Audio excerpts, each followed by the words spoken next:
ये बात आप जरूर स्वीकार करें कि सोते समय आपको बहुत सावधान रहना है। और प्रायः गलती सोते समय करते हैं उपासक की कोई प्रपंच की बात याद करते हुए या मोबाइल देखते हुए या कोई गंदी चेष्टाओं का आपकी रात बेकार चली जाएगी।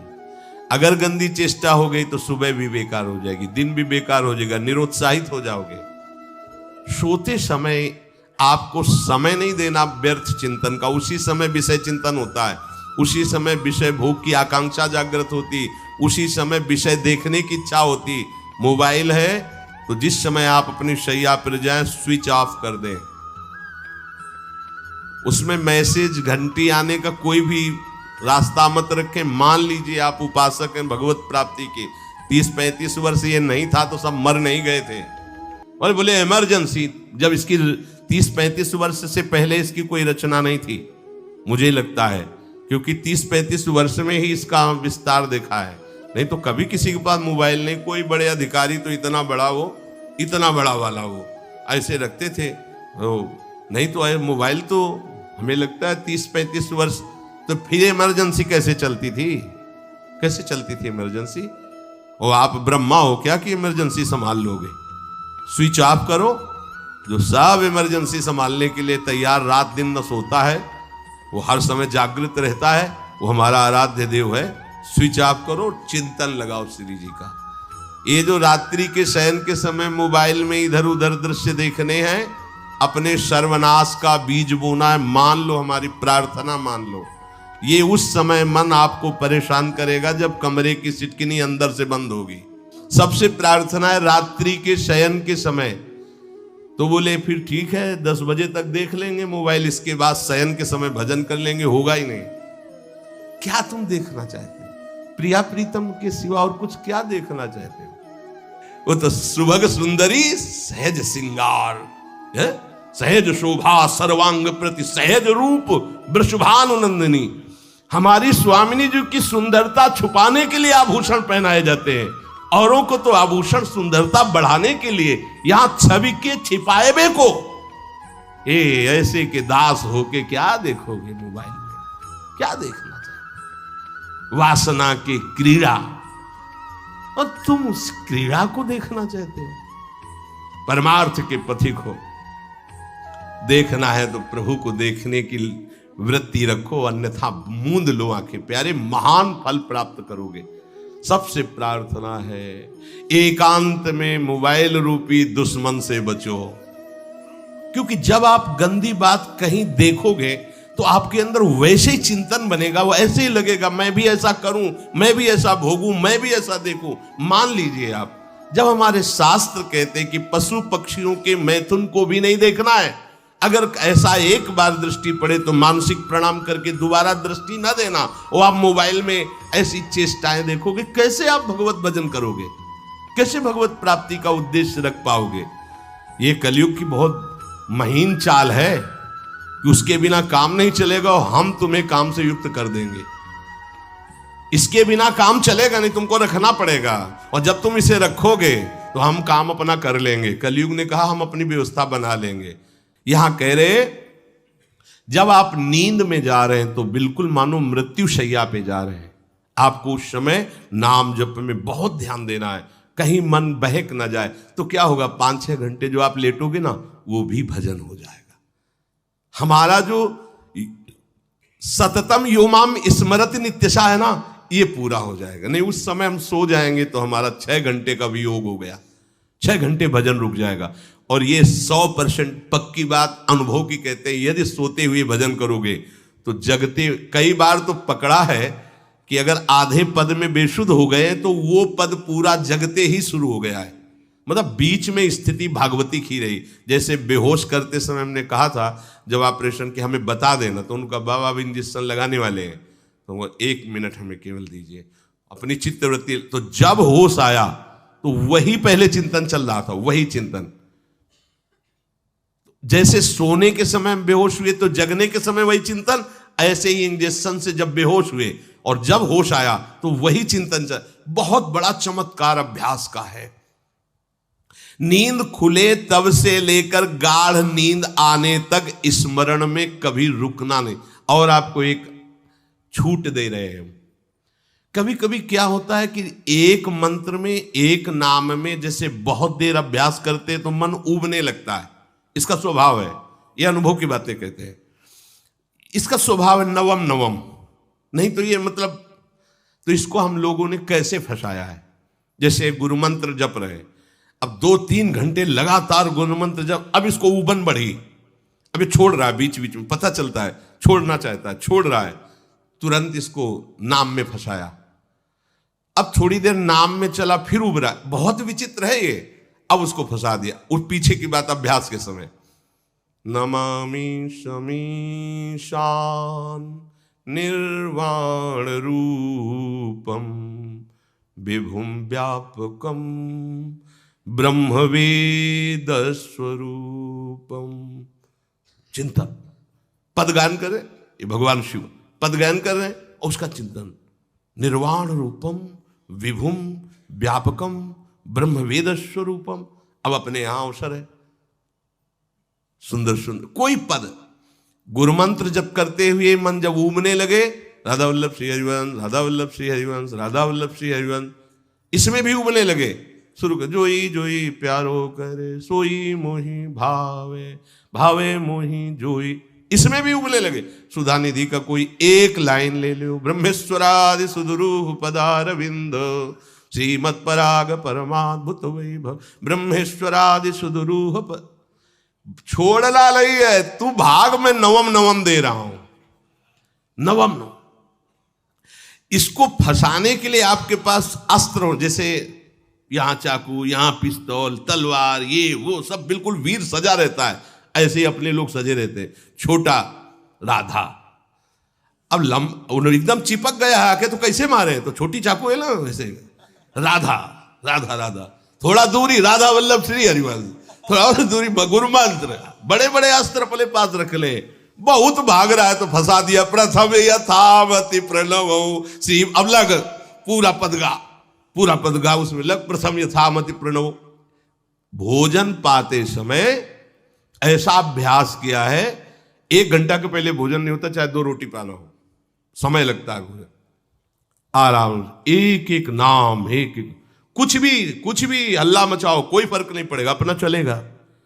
अभ्यास स्नान के समय, भोजन के समय, किसी क्रिया के करते समय, किसी से बात करते समय, सोते समय, ये विशेष स्थान जहां में सावधान रहना है। यहां भजन छूटता है, ध्यान देना, यही भजन छूटता है। चलते समय, क्रियावान होते समय, प्रसाद पाते समय या किसी से बतराते समय, ये सब भजन के छूटने के स्थान है और यहीं पकड़ना है भजन को। जब आपको बिल्कुल न लगे तो मानसिक सब बंद कर दो और गुनगुनाने लगो। जो धुनी आपको अच्छी लगे उसी में नाम, कोई नाम लेके, संसार का चिंतन न होने पावे, चाहे जो कुछ तुम जहां तुम्हारा मन आवे, गंगावरी गोदावरी कुछ भी, भागवतिक चिंतन के सिवा संसार के चिंतन न होने पाए। पहले ऐसे अनन्य बनो, फिर बाद में अनन्यता आती, रसना कटो जो अनरट। हाँ भी विषय चिंतन कर रहे हैं, प्रपंच कर रहे हैं, बोले रसना कटो जो अनरटो, और नहीं बोल सकते, प्रपंच बोलेंगे बस, रसना कटो, ये शब्द वहां नहीं आते। पहले हम आपको छूट देते, भक्त चरित्र, भगवान के चरित्र, नाम, कीर्तन, मंत्र, जो भी चाहो, संसार का चिंतन मत होने देना, पहले ये पकड़ो, फिर आगे चल करके जब पवित्र हृदय होगा तब ये निष्ठा आती, रसना कटो जो अन रटो, निरखियन फुटो नयन। मान लो संसार का चिंतन नहीं करने देना है इसको, आप जैसे बने वैसे करो भागवतिक चिंतन। कोई नाम ले लो, कोई मंत्र ले लो, तुम्हें जो प्रिय लगे, हम छूट देते हैं। ये हम नहीं करें कि रसना कटो जो अन रटो, ये बाद की बात है। हमें पहले इसका संसार चिंतन रोकना है। कैसे छूटेगा, कैसे छूटेगा, हमें यह पकड़ना है। नहीं तो निष्ठा की बात, जो हरि नाम जगत त्रिशिरोमणि वंश बिना कब हूं, हरिवंश बोलेंगे नहीं, हरि बोलना नहीं है, हरि बोलना नहीं, क्योंकि जो हरिनाम जगत शिरोमणि वंश बिना, हरिवंश बोलना नहीं है क्योंकि प्रपंच में रति। तो क्या करो, जो तुम्हें प्रिय लगे पहले उसे पकड़ो, ये हम अंदर की बात करें, प्रवचन की बात नहीं कह रहे। मन को फंसाना है हमें। राम कृष्ण हरि जहां लगे इसको लगाओ, पहले इसको फंसाओ, संसार का चिंतन न होने दे। गीता भागवत भक्त चरित्र कुछ भी कहीं भी इसे फंसाओ, पहले संसार का चिंतन न होने दो, फिर लाओ इसको घुमा के निकुंज वाटिका में। फिर तो भागेगा ही नहीं, फिर नहीं भागेगा। अब सीधे निकुंज वाटिका में किसी महाभाग्यशाली गुरु आश्रित का लगेगा, अन्यथा बहुत प्रपंची मन है। आप आश्रय इधर का लोगे, प्रपंच का चिंतन करोगे, बात बनेगी नहीं। चिंतन छोड़ना है हमें, जैसे बने तैसे संसार का चिंतन छूट जाए तो हम विजय को प्राप्त होंगे। ध्यान दीजिए, इस परमात्म तत्व को वही प्राप्त कर पाता है जिसका राग बीत गया है, खत्म हो गया है, वैराग्यवान। ज्यादा परिश्रम नहीं है वैराग्य में, विवेक नहीं होने के कारण हम वैराग्य नहीं धारण कर पाते। हम बाहरी बातों को वैराग्य ले लेते हैं, ऐसा कपड़ा बदल लेना या कपड़ा ना पहनना या लौकी का कमंडल, मिट्टी का पात्र, तो हम अपने को वैरागी। बात यहां नहीं रुकेगी। वैराग्य का इतना ही मतलब नहीं, ये भी एक बाह्य अंग है वैराग्य का, पर वैराग्य का सच्चा स्वरूप है वीतरागा। कहीं कुछ भी अच्छा नहीं लग रहा, कोई भी सुख आकर्षित नहीं कर रहा, लोक लोकांतर की प्रतिष्ठा, मान, सुख, ऐश्वर्य, व्यक्ति, कुछ अच्छा नहीं, राग खत्म हो गया। ऐसा उस अक्षर ब्रह्म को, अविनाशी तत्व को जान पाता है। जगते भयो फिरे बैरागी, जैसी हरिवंश प्रपंच बंच सब ये काल ब्याल को खायो। हालत यह है कि जैसे सांप ने मेढक को पकड़ रखा और मेढक सामने पतिंगा को, कीड़े को पकड़ना चाहता है। उसे यह पता नहीं कि मैं खुद किसी का कवल बन चुका हूं, वो एक झटके में मुझे अपने पेट में ले जाएगा। ऐसे ही हम सब हैं, काल के द्वारा ग्रसित है। काल ने हमें पकड़ रखा है, पर हम भोग भोगना चाहते हैं। हम नाना प्रकार की मान प्रतिष्ठा पाना चाहिए, ये पता नहीं एक झटके में हमारा अस्तित्व ही खत्म हो जाएगा। जिनके अंतःकरण में किसी भी व्यक्ति, वस्तु, स्थान, पद, प्रतिष्ठा का राग ही नहीं रह गया है, उसे कहते हैं वैराग्यवान। वीतरागाः, राग ही नहीं है। जिनका अंतःकरण निष्पाप निर्मल हो चुका है, जिनके हृदय में केवल भगवत प्राप्ति की उत्कट लालसा जागृत हो गई है, ऐसा साधन संपन्न उपासक परमात्म तत्व में प्रवेश पाता है। अध्यात्म मार्ग की ऊंचाई पर वो स्थित हो जाता है। यदि छंतु ब्रह्मचर्यम चरंती, जिनकी इच्छा एकमात्र भगवत प्राप्ति की है, यदि छंतो, तो उनको क्या करना होगा? ब्रह्मचर्यम चरंती, ब्रह्मचर्य का पालन करना होगा। प्रत्येक इंद्रियों का निर्विषय हो जाना वास्तविक ब्रह्मचर्य है। केवल जनेंद्रिय से ही ब्रह्मचर्य को नहीं लेते। हमारी प्रत्येक इंद्रिय भोगों से रहित होकर भगवत अनुराग में, नेत्र प्रभु को देखना चाहते हैं, त्वगेंद्री प्रभु को स्पर्श करना चाहती है, घ्राणेंद्री प्रभु के श्री अंग की गंध पाना चाहती है, श्रवणेंद्री प्रभु के वचन सुनना चाहती है। एक एक इंद्रिय अपने प्रभु में लग गई, अंतर्मुख हो गई, बाहर विषयों का त्याग हो गया। इसे ब्रह्मचर्य कहते हैं। पर प्रारंभिक ब्रह्मचर्य में जनेंद्रिय का ब्रह्मचर्य अत्यंत आवश्यक है। यदि जनेंद्रिय जन्य व्यभिचार दोष से युक्त है तो कदापि उसे भगवत प्राप्ति नहीं हो सकती। शुभ गति व्यभिचारी शुभ गति चाहे, असंभव। और भगवत मार्ग में सबसे बड़ा दुश्मन यही व्यभिचार दोष है, काम। इसी से हमारा हृदय मलिन होता रहता है, अंधा बटे और पड़ा चबाए वाली दशा रहती है। कहते हमें 50 वर्ष हो गए। अरे 50 जन्म हो जाए, तुम व्यभिचार करो, गंदी बातें करो, गंदे चिंतन करो, सो समय व्यतीत कर, अनंत जन्म व्यतीत हो गए, भगवत प्राप्ति हुई क्या? 50 वर्ष से भगवत प्राप्ति हो जाएगी क्या? 5 मिनट काफी है भगवत प्राप्ति में, एक बार नाम काफी है। वो स्थिति तो लाओ। बार बार बहिर्मुख वृत्तियों के द्वारा विषयों में सुख बुद्धि कर लेने से हमारा सारा का सारा अध्यात्म चिंतन बदलता रहता है, इसलिए लाभ नहीं मिल पाता, एक रस चिंतन नहीं रह पाता। बार बार विक्षेपी विषय करते रहते हो, हम सहते रहते हैं और भोगते रहते हैं।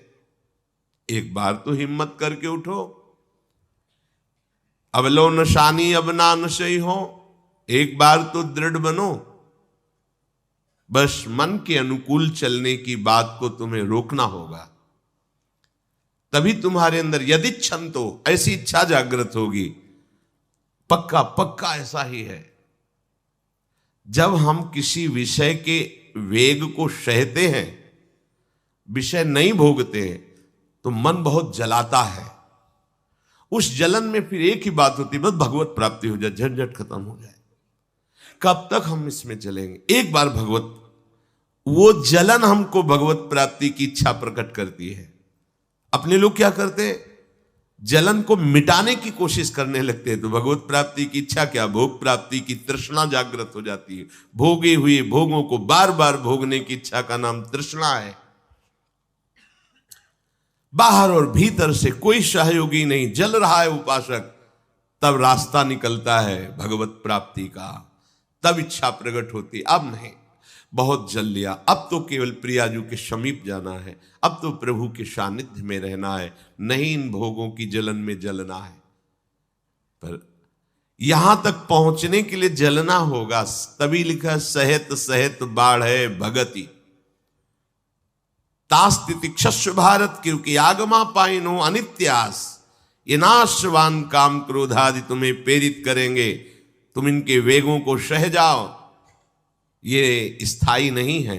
आगमा पाइनो है, आने जाने वाले हैं, और ये सहन करने से नष्ट होते हैं, भोगने से बढ़ते हैं।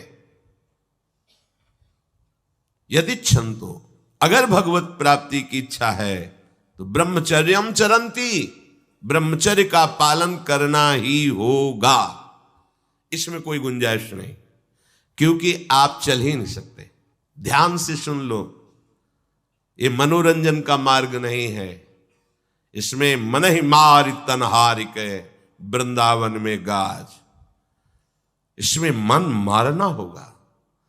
प्रायः ये मन को दुलार करने वाले लोग कभी भाग्य से सत्संग में भी आ जाते हैं, कभी श्री विग्रह के दर्शन करने भी मंदिर पहुंच जाते हैं, कभी तीर्थ याटन भी करते हैं, पर इनका कोई लक्ष्य नहीं होता।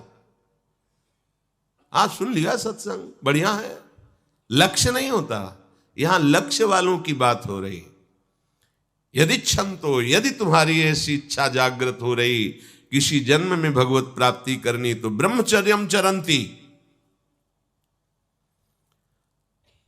आप सच्ची मानिए, जिसके निकालने में तुमको सुख की अनुभूति हो रही, उसको रोकने में कितनी सुख की अनुभूति होगी।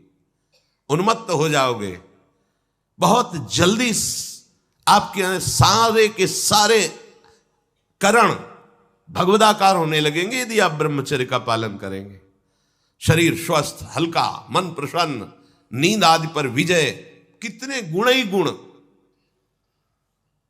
और ब्रह्मचर्यहीन आलस्य, प्रमाद, भोगों का चिंतन, मन का डिप्रेशन में पहुंचना, कमर में दर्द, टांगों में दर्द, सर में दर्द, घबराहट होना, बिना किसी कारण के मन भयभीत हो रहा है, भोजन अपच हो रहा है, बिना किसी प्रक्रिया के वीरनाश हो रहा है, बिना किसी प्रक्रिया के।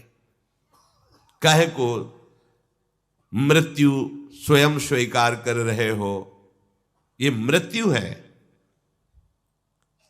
चाहे भगवान दत्तात्रेय जी बोल रहे हैं या भगवान कपिल देव जी बोल रहे हो, जब उपासक को संबोधन करते हैं भगवत प्राप्ति के लिए, तो कहते हैं कि इस भोग वृत्ति को साक्षात मृत्यु रूप देखो, ये मृत्यु है तुम्हारी। जब शरीर राग त्यागना है तो तुम शरीर से भोग भोगोगे तो आसक्ति शरीर की पुष्ट होगी, आसक्ति भोग सुख की पुष्ट होगी, है नहीं। कितने दिन शरीर रहेगा, कितने दिन भोग रहेंगे। विचारवान बनो।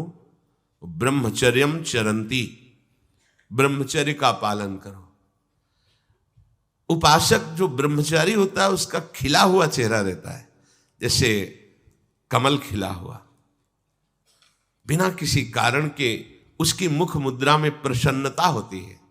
जो ब्रह्मचर्यहीन होता है बुझा हुआ चेहरा होता है, तेजहीन, बिना किसी कारण के वो शोकग्रस्त लगता है। बैठा है, आपको लग रहा है शांत है, लेकिन आप चेहरे को देखो, वो एक शोकग्रस्त है, कुम्हलाया हुआ चेहरा, अशांत चेहरा। मुख प्रसन्न, तन तेज विराजा, यह है ब्रह्मचर्य।